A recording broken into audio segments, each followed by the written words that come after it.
عرفہ بہترین فرشتوں کی مجلس میں اس کا تذکرہ کریں.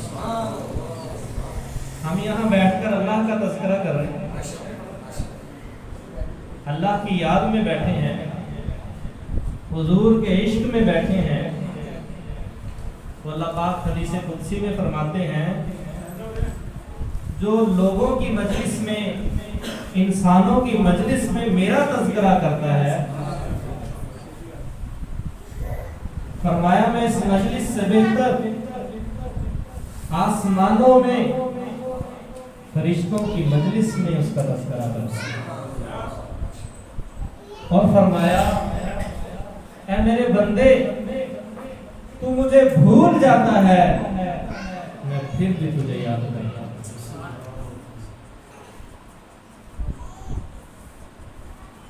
اللہ تو ایسا اللہ ہے کہ انسان غافل ہو جاتا ہے, اپنے دھندوں میں لگ کے اللہ کو بھول جاتا ہے.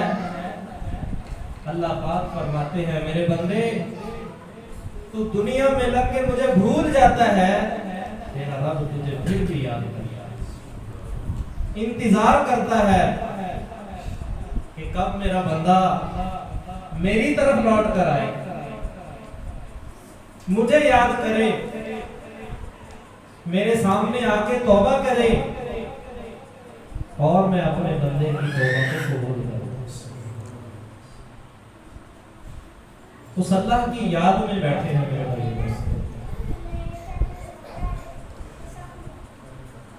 اس اللہ کے تذکرے کے لیے میں اور آپ جمع ہیں. یہ خوش قسمتی ہے اللہ کے لیے, اللہ کے دین کی بات کو سننے کے لیے جمع ہوئے, اللہ اور اس کے رسول کا تذکرہ کرنا. ہم میری اور آپ کی اور کوئی غرض نہیں, یہاں صرف اللہ کے لیے کہ کیسے جو ہے اللہ کی محبت دل میں اتر جائے, اللہ کے رسول صلی اللہ تعالی علیہ وسلم کی محبت, آپ کی سنتیں, آپ کی مبارک زندگی, آپ کا مقصد جو ہے کیسے میں اور آپ اس کے اوپر آ جائیں, اس لیے جمع ہوئے. تو یہ مجلس بڑی بابت ہے. تو میرے بھائیو, دوستو, عزیزو, ان قریب تھوڑے ہی فاصلے پر ایک ایسا مہینہ ہے کہ جس کے بارے میں ہمارے نبی پاک صلی اللہ علیہ وسلم نے ارشاد فرمایا قد اظلکم شہر عظیم. شعبان کی آخری تاریخوں میں حضور نے فرمایا تمہارے اوپر ایک بہت بڑا مہینہ آنے والا ہے, بہت بڑا مہینہ. وہ رمضان المبارک کا مہینہ ہے. حضور علیہ السلام نے ارشاد فرمایا الشعبان شہری و رمضان شہر اللہ. فرمایا یہ شعبان میرا مہینہ ہے اور رمضان اللہ کا مہینہ. اللہ رب العزت نے رمضان کی نعمت صرف حضور علیہ السلام کی امت کو عطا کیا. قرآن پاک کے اندر اللہ رب العزت نے فرمایا کتب علیکم الصیام کما کتب علی الذین من قبلکم, کہ روزوں کی جو نعمت ہے ہم نے تم سے پہلی امتوں پہ بھی فرض کی تھی. جو ہم نے روزے تم پر فرض کیے یہ ہم نے پہلی امتوں پر بھی فرض کیے تھے. پتہ چلا کہ روزے جو ہیں پہلی امتیں بھی رکھتی ہیں. اس کائنات کے سب سے پہلے انسان حضرت آدم علیہ السلام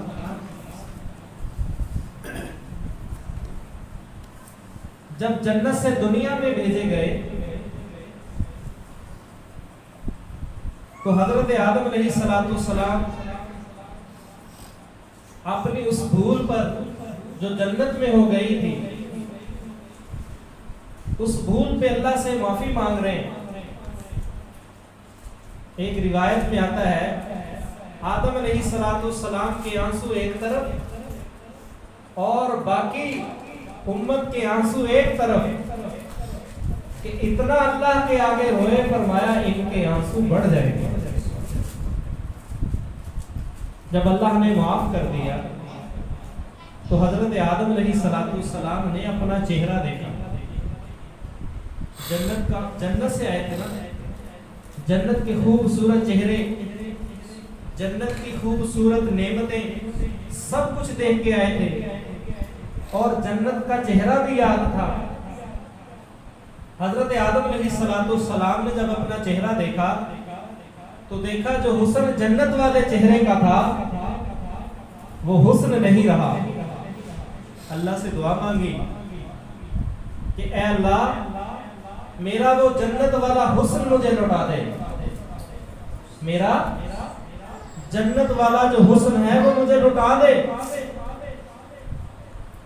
تو اللہ رب العزت نے حضرت آدم علیہ السلام سے فرمایا کہ اگر چہرے کی وہی نورانیت چاہتے ہو، وہی حسن و جمال چاہتے ہو، تو اے آدم پھر تمہیں روزے رکھنے پڑیں گے، ہم تمہیں تمہارا حسن لوٹا دیں گے۔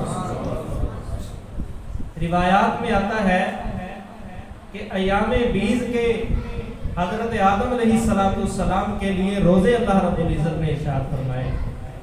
ایام بیز کہتے ہیں چاند کی 13، 14 اور 15 تاریخ، یہ ایام بیز ہیں۔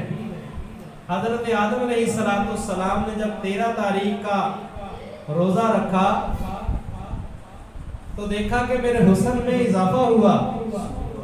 جب 14 کا رکھا تو دیکھا کہ میرا حسن اور بڑھ گیا، اور جب 15 کا روزہ رکھا اس کے بعد جب دیکھا تو فرمایا میرے اوپر وہی حسن تھا جو اللہ نے مجھے جنت میں عطا کیا۔ تو حضرت آدم علیہ السلام نے روزے رکھے۔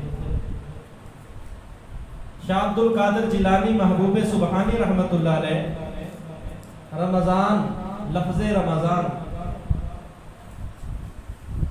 رمضان نکلا ہے رمض سے، را، میم اور ضاد۔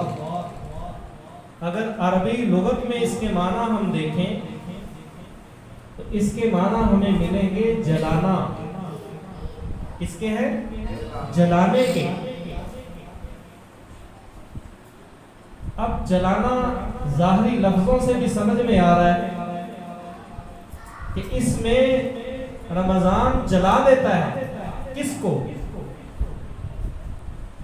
ایک قول یہ ہے کہ یہ جلانا گناہوں کا ہے، اس سے گناہ جل جاتے ہیں، اور ایک یہ ہے کہ جب انسان روزہ رکھتا ہے، بھوک پیاس کو برداشت کرتا ہے، اب کھانا سامنے ہے، گھر میں ساری چیزیں فریج میں پڑی ہوئی ہیں، مشروبات بھی ہیں، دل بہلانے والی خوبصورت بیوی بھی ہے، لیکن روزے دار کیا کرتا ہے؟ ساری چیزیں ہیں اور یہ ساری چیزیں اس نفس کی چاہتیں، ضرورتیں ہیں، لیکن انسان اس نفس کو جلاتا ہے کہ نہیں، جس کے عشق میں، جس کی محبت میں، جس کے دیدار کے شوق نے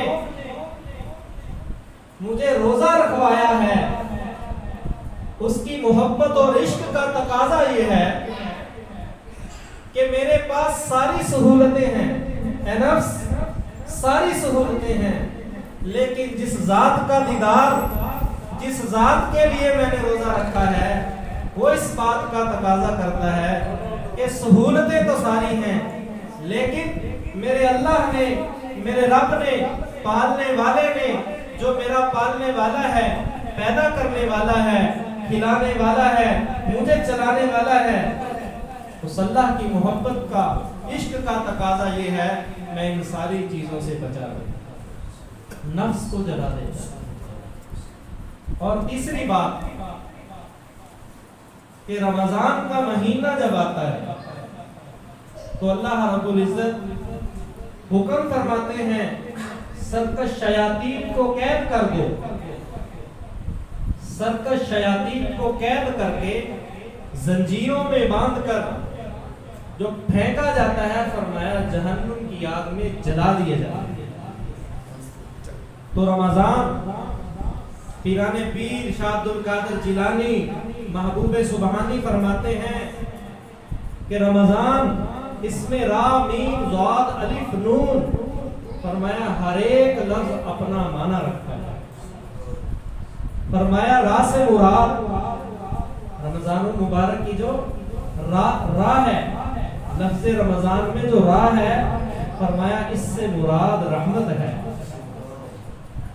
اور رمضان المبارک کے لفظ میں جو میم ہے، فرمایا اس سے مراد مغفرت ہے، اور جو لفظ وعد ہے، فرمایا اس سے مراد جنت کی ضمانت ہے، اور اس لفظ میں جو الف ہے، شاہ صاحب فرماتے ہیں اس الف سے مراد الفت و انس ہے، اور فرمایا جو اس میں نون ہے، جیسا کہ میں نے ابھی حضرت آدم علیہ السلام کے روزوں کا تذکرہ کیا، تو فرمایا اے اللہ اس نور کو بڑھا دے، اس چہرے کے نور کو بڑھا دے۔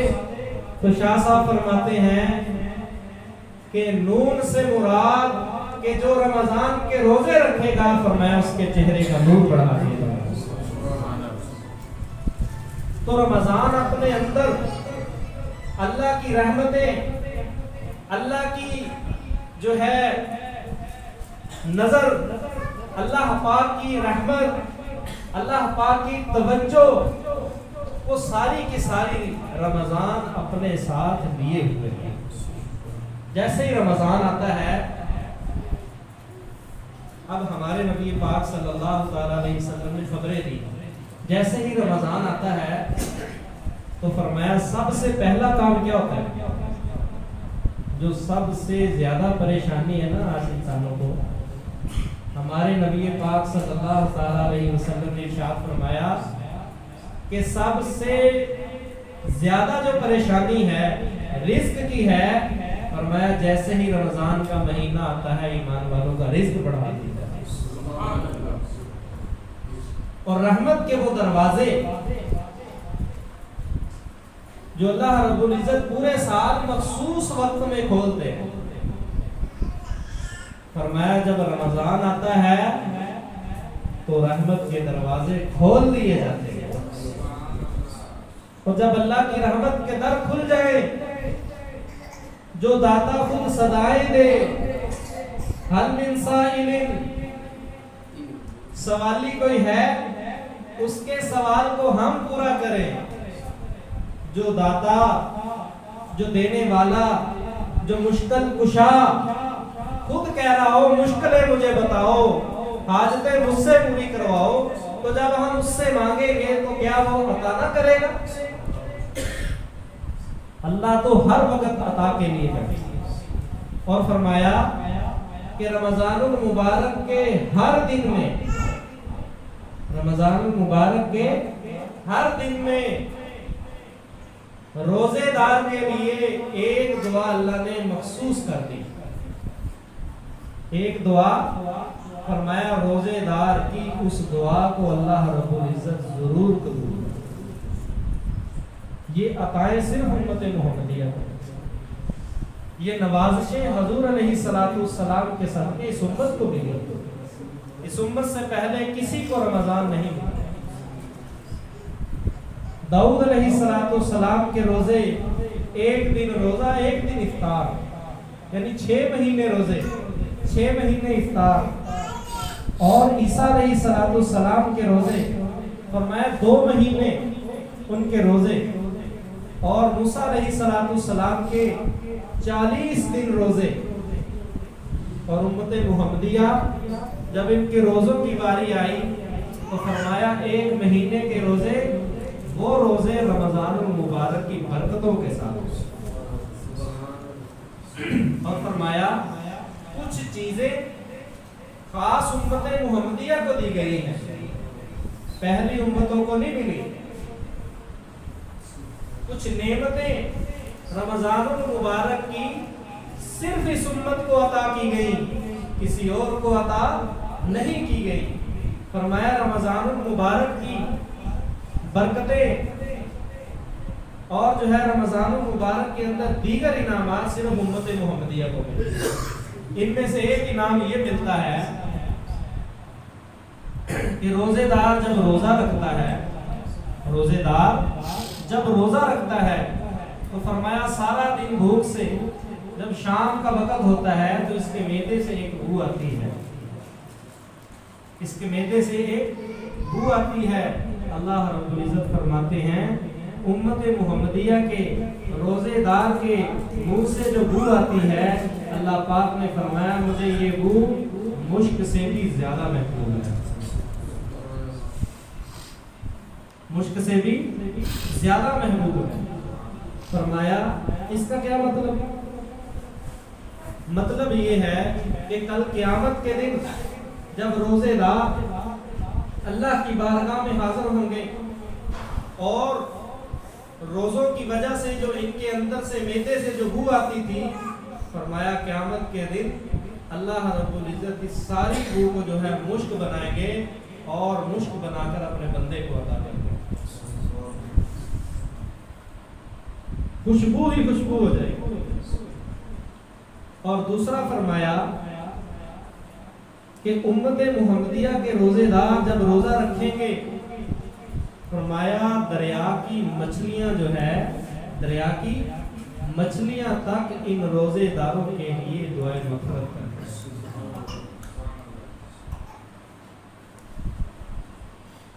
روزہ داروں کی امت محمدیہ کے روزے داروں کے لیے دعائیں ہو رہی ہیں، باقی اللہ کی ساری مخلوق ذکر کرتی ہے، لیکن جب روزے دار روزہ رکھتے ہیں تو اللہ کا حکم ہوتا ہے کہ اللہ کی جو مخلوق ہے اب یہ مخلوق روزے داروں کی دعاؤں پر جو ہے روزے داروں کے لیے دعائیں مغفرت میں لگے۔ اور فرمایا کہ صرف امت محمدیہ کے لیے رمضان المبارک میں اللہ پاک جنت کو راستہ بناتے ہیں، جنت ان کے لیے مزین کی جاتی ہے، سجائی جاتی ہے کہ امت محمدیہ کے جو روزے دار ہوتے ہیں ان کے لیے جنت کو راستہ کر دیا جاتا ہے کہ جنت کو راستہ کرو، جنت کی خوبیاں، جنت کی نعمتیں، جنت کی بہاریں ایمان والوں کے لیے بڑھا دی جائے، ایمان والوں کے لیے بڑھا دی جائے۔ فرمایا پورے سال کے لیے، پورے سال کے لیے جنت کو رمضان المبارک کے اندر پوری جنت کو خوشبوؤں کی دھونی دی جاتی ہے، سبحان اللہ، تیار کیا جائے۔ اور فرمایا امت محمدیہ کے جو روزے دار ہوں گے ان کے روزوں کو خراب نہ کرے شیاطین۔ فرمایا یہ بھی ان کے ساتھ خصوصیت ہے کہ ان کے جب روزوں کا وقت ہوگا اس وقت کے اندر شیاطین کو قید کر دیا جائے، شیاطین کو قید کر دیا جائے تاکہ امت محمدیہ کے روزے داروں کے روزوں کو خراب نہ کرے، روزے داروں کو خراب نہ کرے۔ ایک حدیث قدسی میں اللہ رب العزت نے ارشاد فرمایا الصوم لی، الصوم لی، اللہ پاک فرماتے ہیں روزہ میرے لیے ہے، روزہ میرے لیے ہے۔ اور فرمایا کہ اس روزے کا بدلہ بھی میں ہی دوں گا۔ کہتے دیگر عبادات جو ہیں ان کے بدلے جو کچھ انسانوں کو ملنے والا ہے وہ فرشتوں کے ذریعے دیا جائے گا۔ اور فرمایا جب باری روزے کی آئے گی تو اللہ پاک فرمائیں گے کہ اس کا بدلہ ان کا رب ان کو خود دے گا۔ اور اگر دوسرا ترجمہ کیا جائے تو وہ یہ ہوگا، اللہ پاک فرماتے ہیں کہ روزہ میرے لیے ہے، اب روزے دار کو کیا ملنا چاہیے؟ اللہ پاک فرماتے ہیں روزے دار کو اس کے اجر و ثواب میں اس کا رب خود ملے گا. فرمایا میں ہی اس کی جزا ہوں. اس کی جزا کیا ہے؟ میں ہی ہوں. یہ روزہ میرے ہاں اتنا محبوب ہے, اتنا پسندیدہ ہے کہ جب اس کے اجر کی باری آئے گی تو اللہ رب العزت فرماتے ہیں پھر اس کے ثواب میں تمہارا رب خود ملے گا تمہیں. اور گزشتہ بیان میں بھی یہ بات آئی کہ اللہ کیسے ملے گا. جب اللہ ملے گا تو کیا ہوگا؟ کہتے جنت میں جنتیوں کی کچھ نعمتیں ایسی ہیں کہ ان کا کوئی بدل نہیں. فرمایا کہ اللہ ساری نعمتیں بندوں کو دے چکا ہوگا. جب اللہ یہ اعلان کرے گا میرے بندو میں نے تمہیں ساری نعمتیں دے دی, آج جو نعمت میں تمہیں دینے والا ہوں یہ بہت بڑی نعمت ہے, تو اللہ رب العزت اعلان فرمائیں گے میرے بندو, اے میرے وہ بندو جو جنت میں آ گئے, تمہارا رب آج تم سے راضی ہو گیا, آج کے بعد کبھی ناراض نہیں ہوگا. اور فرمایا اس کے بعد جب جنت میں اہل جنت کو اللہ کا دیدار ہوگا, اہل جنت کو جنت میں اللہ کا دیدار ہوگا, پھر کیا عالم ہوگا. اللہ کی بنائی ہوئی مخلوق ایسی تھی, یوسف علیہ السلام اور چند عورتیں ہاتھوں میں چھری اور سیب, اور حضرت یوسف سے فرمایا گزریے. یوسف علیہ السلام گزرے, عورتیں حضرت یوسف کو دیکھ رہی ہیں, سیب کاٹتے کاٹتے ہاتھوں کی انگلیاں بھی کاٹ گئی, احساس نہ ہوا. اتنے خوبصورت. اور خوبصورتی میں پھر جب ہمارے پیغمبر صلی اللہ علیہ وسلم محمد عربی سرور دو عالم کی باری آئی, آپ کی زوجہ محترمہ سے پوچھا تو فرمایا کہ یوسف کے عشق میں انگلیاں کٹی. جب میرے محبوب کی باری آئی, جب باری محمد عربی کی آئی تو فرمایا آپ کے حسن اور عشق میں تو گردنیں کٹ گئی. اور پھر جنت میں جو سارے حسن کا پیدا کرنے والا ہے, جس نے خود اپنے نور کے بارے میں فرمایا اللہ نور السماوات والارض, کہ زمین و آسمان میں جو روشنیاں, جو نور خوبصورتی تم دیکھتے ہو وہ کیا ہے؟ وہ اللہ کا نور ہے.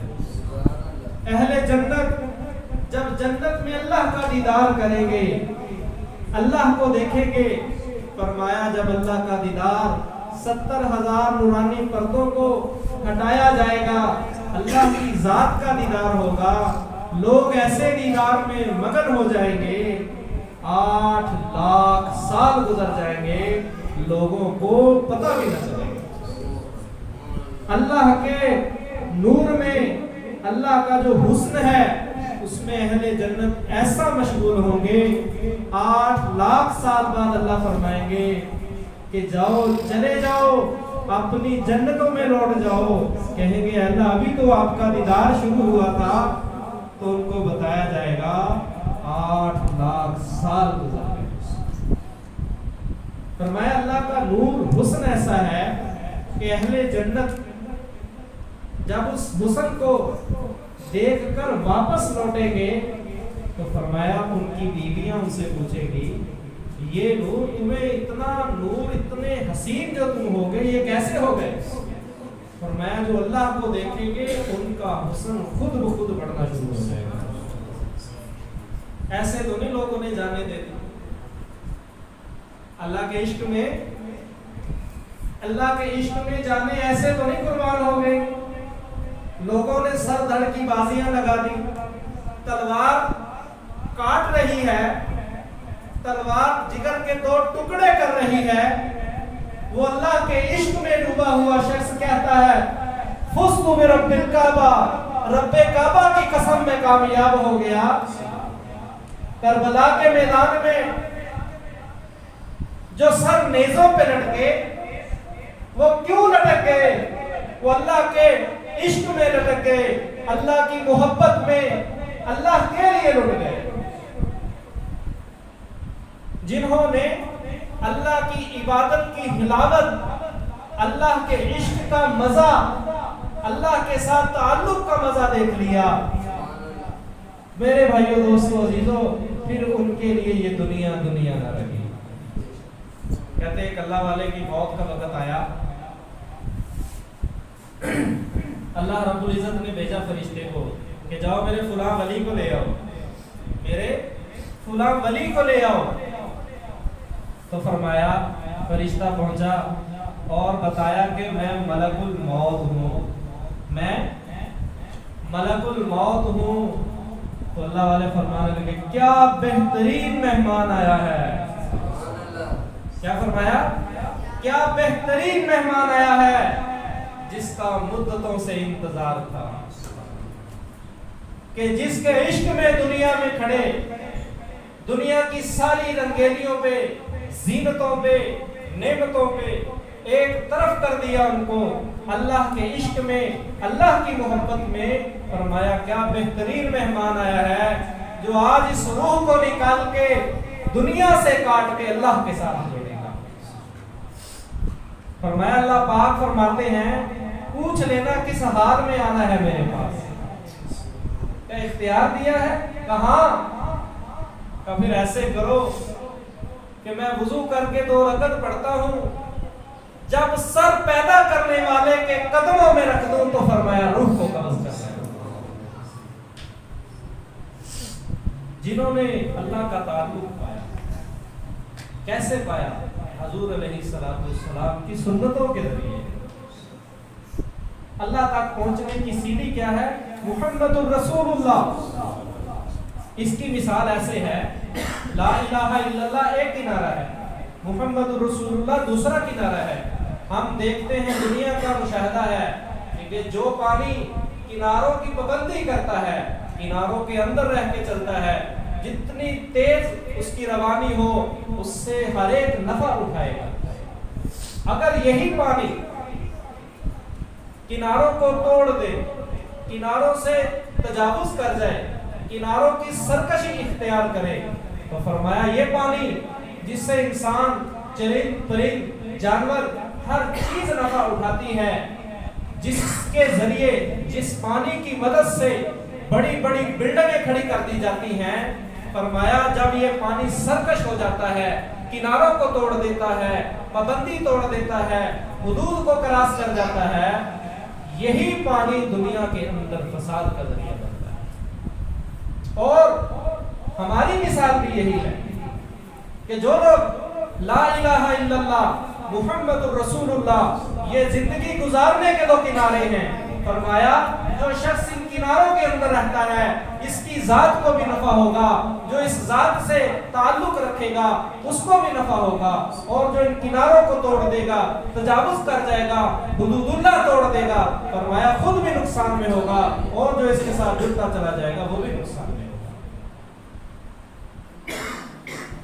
ہماری مثال تو یہ ہے، لا الہ الا اللہ محمد الرسول اللہ صلی اللہ علیہ وسلم، کیا مطلب کہ ہم جو ہے اس کے پابند ہیں۔ ہمیں حکم ہوگا کہ نماز، اللہ حکم فرمائے نماز، تو جو کناروں کے اندر ہے کاروبار ختم، بیوی بچوں سے تعلق ختم، کیا ہے؟ اب منادی کہتا ہے حی علی الصلاۃ حی علی الفلاح، کہ نماز بہتر ہے، نماز کی طرف آنے میں بھلائی ہے، نماز میں دنیا آخرت کی بھلائی ہے۔ حدیث میں آتا ہے امہات المومنین میں سے ایک کا قول ہے کہ جب نماز کا وقت آتا تو حضور علیہ السلام اپنے گھر والوں میں ایسے ہو جاتے جیسے ہمیں پہچانتے ہیں۔ کیوں؟ کہ اب وقت اللہ کی طرف رجوع کا ہے، اب وقت اللہ کا ہے، جس نے ہمیں بہترین بنایا، جس نے ہمیں اس جسم میں، اس سانچے میں ڈالا، جس کے بارے میں بنانے کے بعد کہنے والا کہتا ہے میں 4 قسمیں کھاتا ہوں، والتین والزیتون وطور سینین وہذا البلد الامین۔ 4 قسموں کے بعد فرماتا ہے لقد خلقنا الانسان فی احسن تقویم، کہ یہ جو انسان ہے میرا بہترین شاہکار ہے، جس نے ہمیں بہترین بنایا ہے۔ اب اسی کا حکم ہے کہ سب کچھ چھوڑ دو، اب میرے دربار میں آ کے جھک جاؤ۔ قیامت میں بھی اعلان ہوگا، قیامت میں بھی اعلان ہوگا، سب سجدے میں گر جاؤ، سب اللہ کی بارگاہ میں جھک جاؤ۔ قرآن پاک میں اللہ پاک نے فرمایا، اللہ پاک نے فرمایا کہ جہنمی جب جہنم میں چلے جائیں گے، جہنمی جب جہنم میں چلے جائیں گے اور جہنمیوں سے پوچھا جائے گا تم جہنم میں کیوں پہنچ گئے؟ قالوا لم نک من المصلین، اللہ کا منادی کہتا تھا نماز بہتر ہے، نماز کی طرف آ جا، دنیا آخرت کی کامیابی ملے گی، ہم نماز کی طرف نہیں آتے۔ قیامت کے میدان میں جب اعلان ہوگا کہ سب سجدے میں چلے جاؤ، جھک جاؤ، پیشانی اللہ کے سامنے جھکا دو، بے نمازیوں کی کمریں تختہ ہو جائیں گی، سجدہ نہ کر سکیں گے۔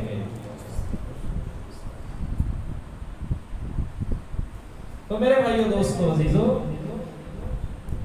اللہ نے جو حکم دے دیا اس پہ ڈٹ گئے، ہم پابند ہیں لا الہ الا اللہ کے، ادھر پابند ہیں محمد الرسول اللہ کے، ہماری خوشی ہو اس کے درمیان میں، غمی ہو اس کے درمیان میں، ہمارا کھانا ہو اس کے بیچ میں، ہمارا پہننا ہو اس کے بیچ میں، کاروبار ہو اس کے بیچ میں، ہماری جو معاملاتی زندگی ہے وہ ہو تو اس کے بیچ میں، پھر نجات ہے، پھر کامیابی ہے، ایسی کامیابی جس کے بعد پھر کبھی ناکامی نہیں آئی، جس کے بعد کبھی پریشانی نہیں آئی۔ فرمایا جنت میں جانے سے پہلے اہل جنت کی اللہ صفائی کر دے گا، جنت کے قابل بنا کے جنت میں بھیجے گا۔ فرمایا جب جنتی جنت میں جائیں گے تو ان کی عمریں 35 سال کی ہوگی، حضرت عیسیٰ علیہ السلام کی عمر دی جائے گی، بھرپور جوان ہوگا، بھرپور جوانی میں بھیجا جائے گا۔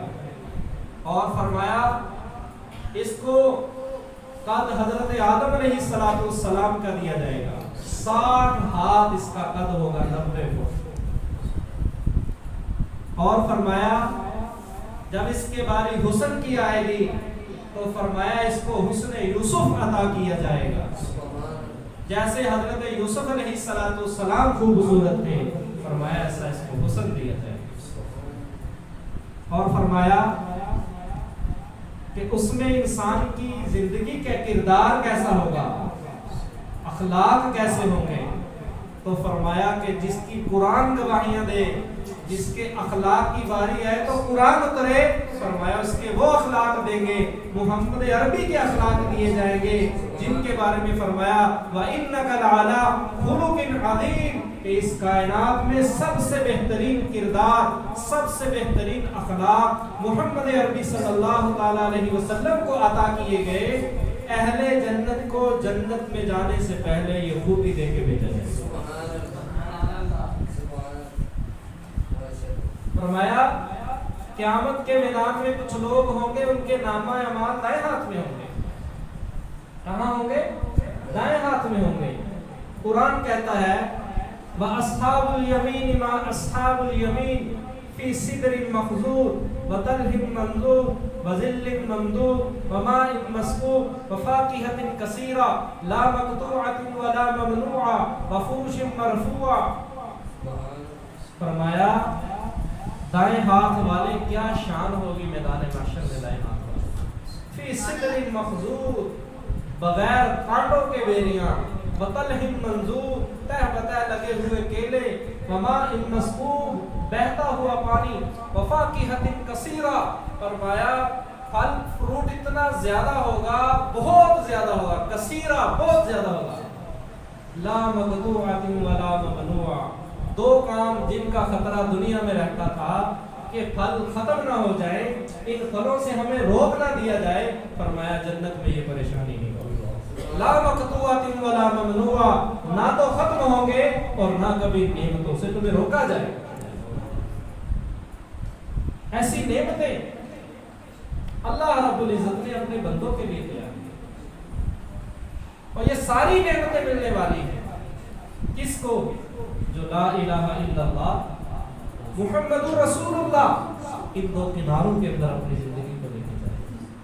تو میرے بھائیو دوستو، اس کلمے کو سیکھنا، ایک ہے پڑھنا اور ایک ہے سیکھنا کہ یہ کلمہ ہم سے کیا چاہتا ہے، اس کا کیا مطالبہ ہے. لا الہ الا اللہ میں اس کو واضح کیا گیا، تجھے جب بھی کوئی حاجت ضرورت پڑ جائے.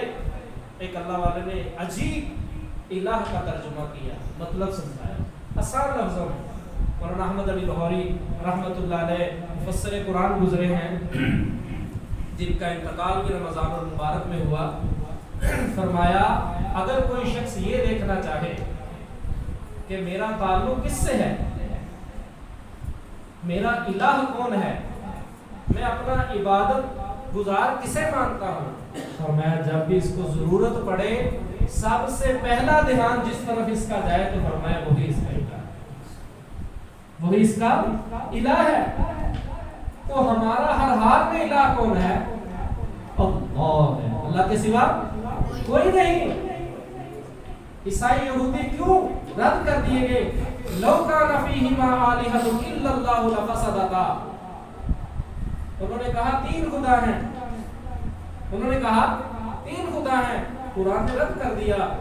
فرمایا اگر زمین و اس آسمان میں کئی الہ ہوتے لفسدتا، تو پھر زمین و آسمان کا نظام دھرم برتا ہے.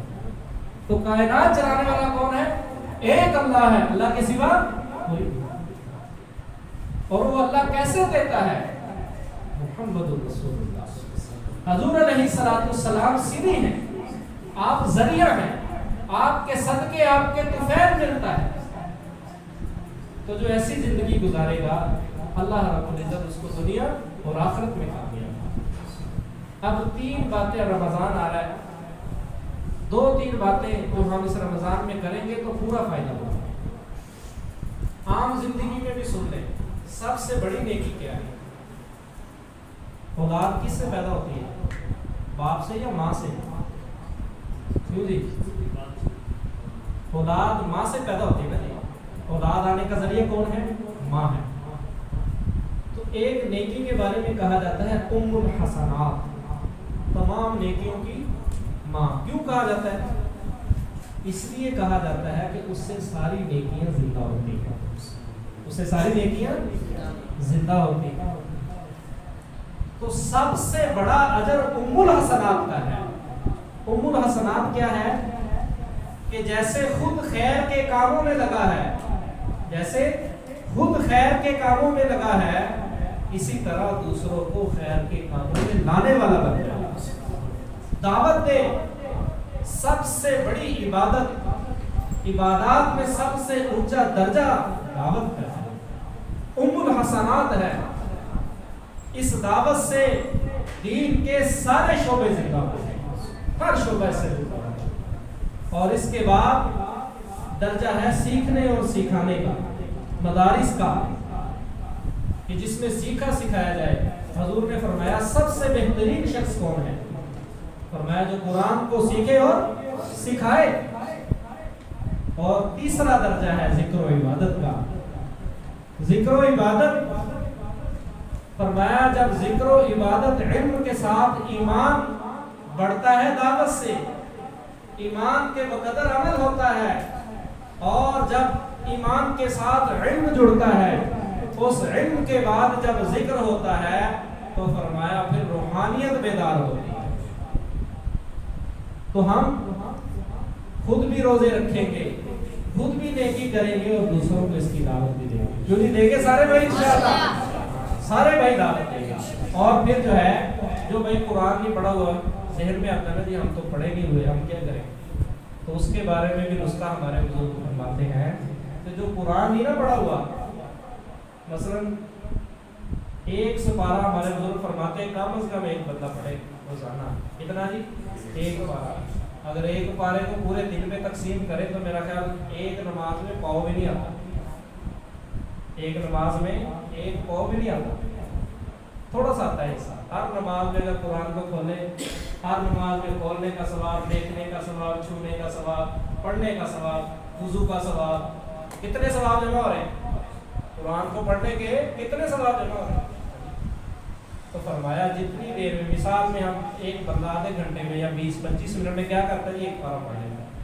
ہمارے بزرگ فرماتے ہیں اتنا دیر بندہ قرآن کو سیکھنے میں لگا دے، اتنی دیر قرآن کو سیکھنے میں لگا دے، فرمایا اس کو بھی پارہ پڑھنے کے اجر ملے، بلکہ اس کو دوہرا اجر ملے۔ بعض لوگ ایسے ہوتے ہیں زبان پکی ہو جاتی ہے، اس کے بارے میں سن لیں حضور نے کیا فرمایا۔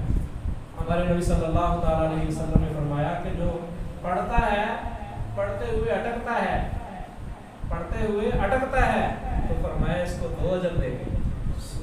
اس کو کتنے اجر ملیں گے؟ 2 اجر، ایک پڑھنے کا اور پڑھنے میں تکلیف ہو رہی ہے اٹکتا ہے، فرمایا اس کی تکلیف پہ بھی اللہ اس کو دے گا۔ تو جی کون کون بھائی نیت کرتا ہے انشاءاللہ ہم رمضان المبارک میں قرآن پاک کو دل سے جو ہے دل لگا کے پڑھیں گے، جو نہیں پڑھیں گے انشاءاللہ سیکھیں گے، کرتے ہیں سارے بھائی نیت انشاءاللہ۔ اور ایک اور بات سن لو کہ قرآن قیامت میں کیا حال ہوگا۔ فرمایا قرآن شفیع ہے، قرآن کو ایک شکل دی جائے گی خوبصورت، فرشتے جیسے ایسی خوبصورت شکل میں آئے گا قرآن۔ فرمایا جنہوں نے قرآن سے عشق کیا ہوگا، قرآن کو پڑھا ہوگا، قرآن سے دل لگایا ہوگا، قرآن کو اپنا مقصد بنا لیا ہوگا، تو قرآن پاک ان پہ سایہ کر دے گا کہ یا اللہ یہ میرے ہیں، آنے دو۔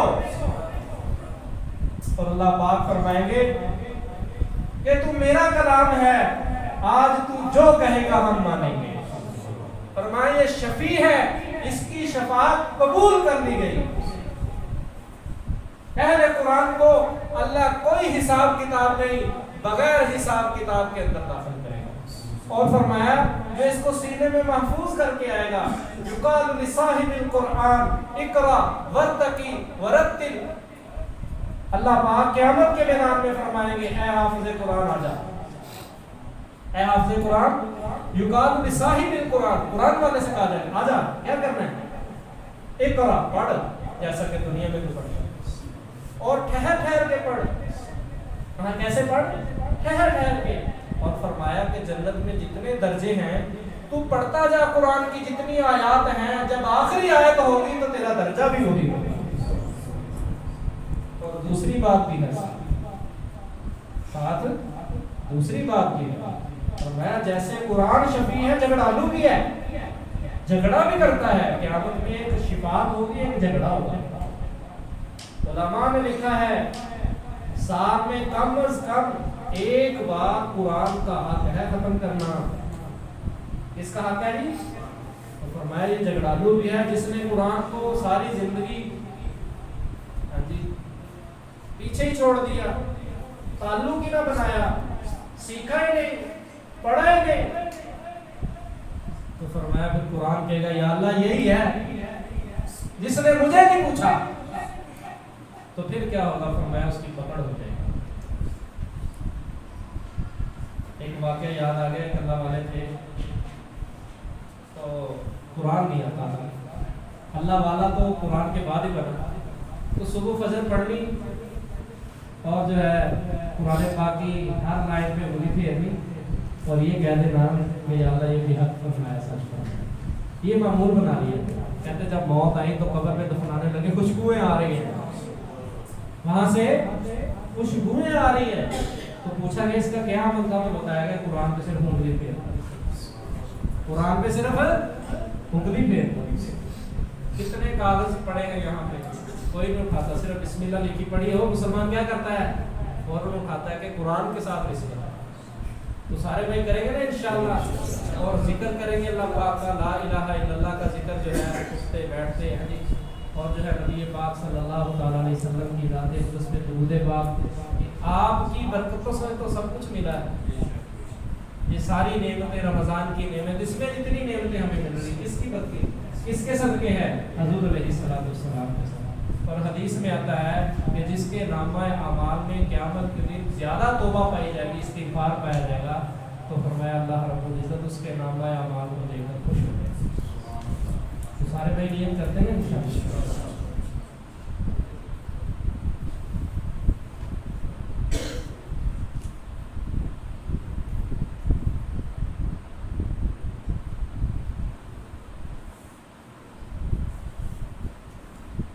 ماشاءاللہ جی، ہم یہاں جمع ہیں بھائی وقاص صاحب کی والدہ کا انتقال ہوا تھا، وہ چاہتے ہیں کہ ان کی والدہ کے لیے سارے ثواب زیادہ سے زیادہ ہو، اس لیے انہوں نے یہ اللہ کی بات کو ہمیں جمع کیے کہ اللہ کا تذکرہ ہو، اس قدر ان کی والدہ کو پہنچے۔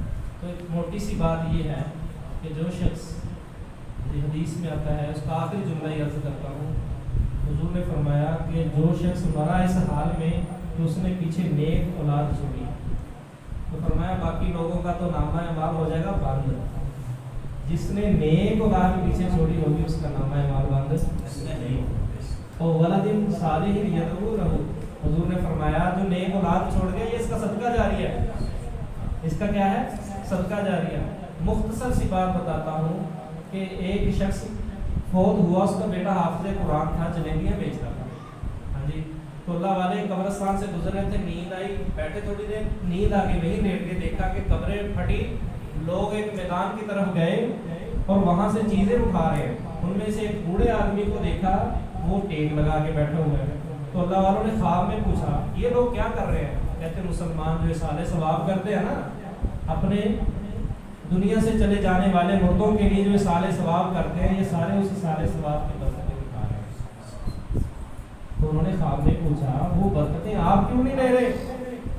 انہوں نے کہا میں تھوک کا بیپاری ہوں، میں تھوک کا بیپاری ہوں، میرا ایک بیٹا ہے، فلاں بازار میں اس کی فلاں دکان ہے، جلیبیاں بیچتا ہے، جلیبیاں بیچتا ہے، اور سارا دن میں وہ ایک قرآن پاک میرے لیے پڑھ دیتا ہے، اور جب ایک قرآن کا اجر میرے پاس پہنچتا ہے تو پھر اس چھوٹے چھوٹے اجر کی مجھے ضرورت نہیں رہتی۔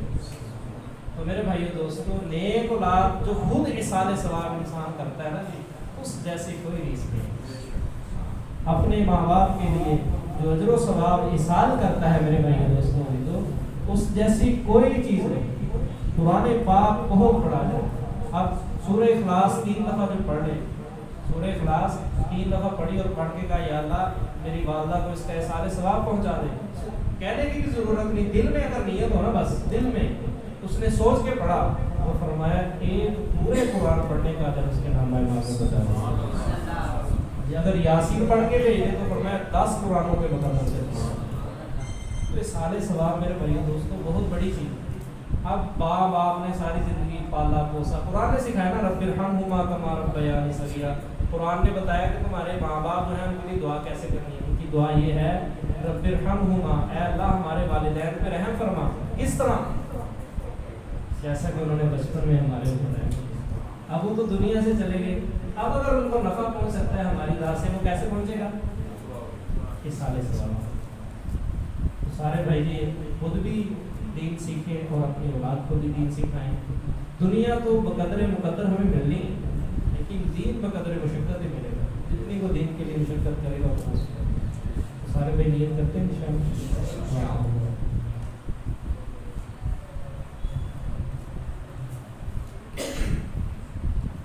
الحمدللہ رب العالمین الرحمن الرحیم مالک یوم الدین ایاک نعبد و ایاک نستعین اهدنا الصراط المستقیم صراط الذین انعمت علیہم غیر المغضوب علیہم ولا الضالین۔ قل هو اللہ احد اللہ الصمد لم یلد ولم یولد ولم یکن له کفوا احد۔ اللهم لك الحمد كما انت اهله وصل على محمد كما انت اهله وافعل بنا ما انت اهله فانك اهل التقوى والمغفرة۔ رب ارحمهما كما ربياني صغيرا، رب ارحمهما كما ربياني صغيرا، اللهم احسنا حسابا يسيرا، ربنا ظلمنا انفسنا وان لم تغفر لنا وترحمنا لنكونن من الخاسرين۔ اللهم حبب إلينا الإيمان وزينه في قلوبنا وكره إلينا الكفر والفسوق والعصيان واجعلنا من الراشدين. اے اللہ ہمارے کبیرہ صغیرہ گناہوں کو معاف فرما، بری امت کے گناہوں کو معاف فرما. اے اللہ خصوصاً نئی وقاص صاحب کی والدہ محترمہ کے تمام گناہوں کو معاف فرما اور قبر کے اندر کروٹ راحت نصیب فرما. اے اللہ ان کی اولاد کو زیادہ سے زیادہ احسان ثواب کی توفیق نصیب فرما. اے اللہ ہمارے عزیز و اقارب میں سے، رشتہ داروں میں سے، والدین میں سے، اساتذہ میں سے، مشائخ میں سے جتنے اس دنیا سے چلے گئے سب کی بخشش فرما، سب کے درجات کو بلند فرما، سب کی سیئات و حسنات سے مبدل فرما. اے اللہ جو خیر تیرے حبیب صلی اللہ علیہ وسلم نے مانگی وہ تمام خیریں ہمیں نصیب فرما. جن شرور سے تیرے حبیب صلی اللہ علیہ وسلم نے پناہ چاہی وہ تمام شرور سے ہماری بھی حفاظت فرما. اے اللہ اپنا فضل کرم رحم والا اللہ جو دعائیں مانگی ہیں وہ بھی قبول فرما، جو مانگنی چاہیے تھے نہ مانگ سکے ایسا ان کو بھی